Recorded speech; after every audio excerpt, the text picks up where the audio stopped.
So I'm going to make your day good, even if mine is stupid, by showing you 5 African hairstyles which I find beautiful, and I know you will love them too.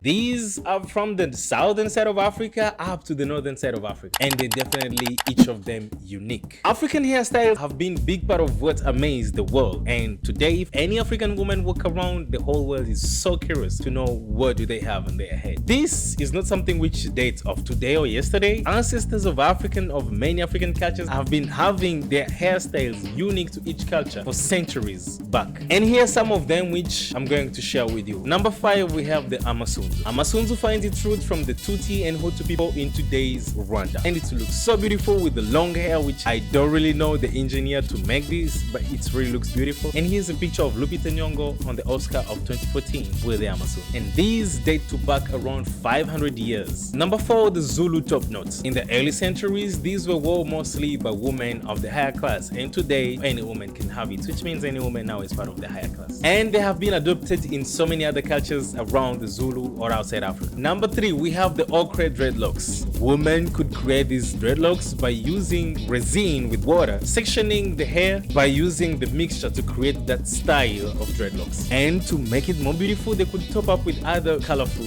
jewelry. And definitely it is different. Now for this one, I really love it and it's so unique. These are the Himba dreadlocks. Himba is a tribe from the northwestern side of Namibia, and for the Himba to achieve this hairstyle, they have to use a mixture of butter, okra, and goat hair, and they also use ornaments and other beautification to make it more beautiful as it is and unique. Number 1, the Edamburu. It's mostly known as the braided crown. Edamburu is an African hairstyle originated from the Mangbetu people, which is in today's Congo. And Edamburu is simply these thin braids which are forming a kind of a crown on a woman's head, and to the woman of that time, having a skull which had that shape was looking more beautiful to them. And this is a picture of Beyonce having the Edamburu. And then as for bonus, other hairstyles, for example, the Ngala, which is one of the beautiful hairstyles from the Igbo people in Nigeria and used in many events as marriage or any. We have also the Sahrawi cornrows, which comes from the Sahrawi people in the northern side of Africa, and since their hair is more curly, they could have that hair and then add extensions on it, which could go until to the length of an arm with other jewelry on it and make it more beautiful. So from now on, anytime you see an African lady with a different hairstyle which amazes you, just know that that's a crown which she's wearing from her ancestors. And definitely this brings beauty in the world and limits hair which are boring. So from now on, African ladies, be proud of your hair. It's coming from way far. Thanks so much for being here. Catch you next time. Hey, my name is Bertin and I'm sharing 100 real stories about events which happened in Africa. And if you want to know more about them, follow or subscribe.